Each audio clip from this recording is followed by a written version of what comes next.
respond to the debate for around 7 minutes, please, Minister. Presiding Officer, let me begin, as Miles Briggs and Willie Coffey did, by thanking Claire Adamson for not only for bringing this debate to the Chamber, but for being the campaigning voice for pancreatic cancer that she has been. I also want to take the opportunity to thank all staff and volunteers that work tirelessly across NHS Scotland and the pancreatic cancer charity sector. They work tirelessly to not only raise awareness and funds, of course, but also to provide support to those who need it most. A good recent example of that is Pancreatic Cancer Scotland launching the PanCan Clan, I'm glad I managed to get that out, which aims to bring together people to support the vision of making the 2020s the decade of change for pancreatic cancer. The unending commitment of them and others is invaluable in responding to this disease. A cancer diagnosis is never easy. We saw when the diagnosis is as pernicious as pancreatic cancer so often is. The survival rates of pancreatic cancer, as we've heard, are very low due to it being very difficult to detect it in its early stages. Of the 800 people diagnosed in Scotland every year, 1 in 4 passes away within a month, which is a very sobering statistic.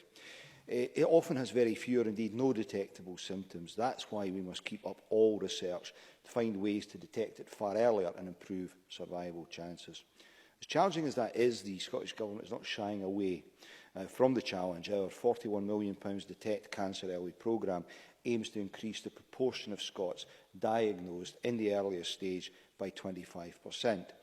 In September of 2018, the programme launched a new social marketing campaign, Survivors, to reduce fear of cancer and remind people of the importance of acting early. The campaign was on air again in September of this year, and we hope this will encourage people to see their GPs earlier, as previous campaigns have been so successful in doing. And pick up on one of Alison Johnson's points. Working with third sector partners, we're also helping raise awareness of new referral guidelines, which include updated guidance for pancreatic cancer, making sure that GPs have the best advice on how to refer patients in this situation. This activity reflects some of the key aims of the West Survivable Cancer Task Force, which seeks to double the survival rate of the 6 least survivable cancers, which of course includes pancreatic. Government officials are, I understand, due to meet with this task force on the 18th of this month to discuss how the Scottish Government may collaborate further with them going forward. So this is very much work in progress and a priority. In the programme for government, we committed to supporting boards with education sessions for staff to improve monitoring of patients with a suspicion of cancer and to make sure that cases are escalated effectively when required. We're also supporting work to help GPs get direct access to key tests for their patients. The Scottish Government is determined to make sure our pancreatic cancer services are the best they can be, and understanding patients and their families' first-hand experience in this is vital. So earlier this year, as we've heard, the Health Secretary met with Linda Murray, Pancreatic Cancer UK, Pancreatic Cancer Scotland and Claire Adamson to explore what we can do better. Linda Murray, as Claire Adamson highlighted in the gallery tonight, became a champion for reform of pancreatic cancer services in Scotland following her father's unfortunate and untimely passing. William Begley lost his battle with pancreatic cancer just 14 weeks after being diagnosed, and Linda's response has been to become a driving force for change of our national services. I know the Cabinet Secretary is looking forward to meeting Linda and colleagues again next week. Those clinical colleagues, supported by the Scottish Government, have, as Claire Adamson highlighted, been conducting an audit of pancreatic services, and I understand several good suggestions for service improvements have emerged, which will be explored at that meeting. As I mentioned, pancreatic cancer is very difficult to diagnose in that early stage, and so we have to do more to prevent the disease where possible. One of the ways to do this is to arrest our rates of obesity. In Scotland, 2/3 of adults are overweight or obese, and this is now one of our biggest public health challenges. The health implications of this, coupled with the economic consequences, make it a top priority for the Scottish Government. And I'm sure my colleagues in the Chamber are familiar with the Diet and Healthy Weight Delivery Plan, which sets out a vision for everyone in Scotland to eat well. One of the key ambitions of this plan is to halve childhood obesity by 2030 and significantly reduce diet-related health inequalities. The plan has over 60 broad-ranging actions to help make it easier for people to make healthier choices, and since publication some good progress has been made on a number of fronts. But there's more to come. most notably the introduction of a bill to restrict the promotion of targeted foods high in fat, sugar or salt with little or no nutritional value, and the aim is to do that by the end of the current parliamentary session.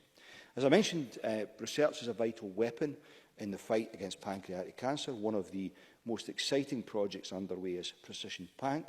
That project initially was seed funded by the Scottish Government, and it sees clinical and biological information from patients enrolled on the master protocol to be identified, extracted, anonymised, and presented in a timeframe that's relevant for use in clinical trials, meaning more patients can access the best available treatments. Scotland has ambitious targets for precision oncology.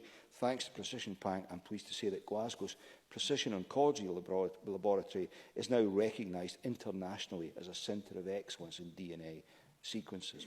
So we're excited by the progress we're making, but we need to stay grounded. Alongside pancreatic cancer, there are a number of other cancers where very little progress has been made in terms of improving prevention, detection and survivability. And like pancreatic cancer, cannot get left behind. Indeed, around 50% of all cancer deaths can be attributed to those 6 cancer types. And like many in this chamber, I've seen friends die as a result of some of these. Improving outcomes for these 6 cancers is no small feat, but I think we're all committed to working as partners to tackle this. Presiding Officer, we all stand here today united in this cause, and we want to see more people surviving pancreatic cancer diagnosis. And while I've just highlighted some of the steps that the Government has taken to address these public health concerns, I would be amiss if I was to pretend that there isn't still a very long way to go. But by engaging more with the third sector and continuing to take advice from those affected by the disease, we are moving away from the one-size-fits-all approach to cancer to something more bespoke that aims to put the patient at the heart of the decisions made.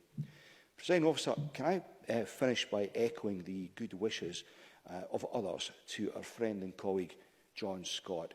I was speaking to John just yesterday, and I can advise the Chamber that he was in typically mischievous form and anxious to be updated on events here. And like everyone else in this Parliament, I very much look forward to welcoming John back here next year. Presiding Officer. That concludes the debate, and this meeting is closed.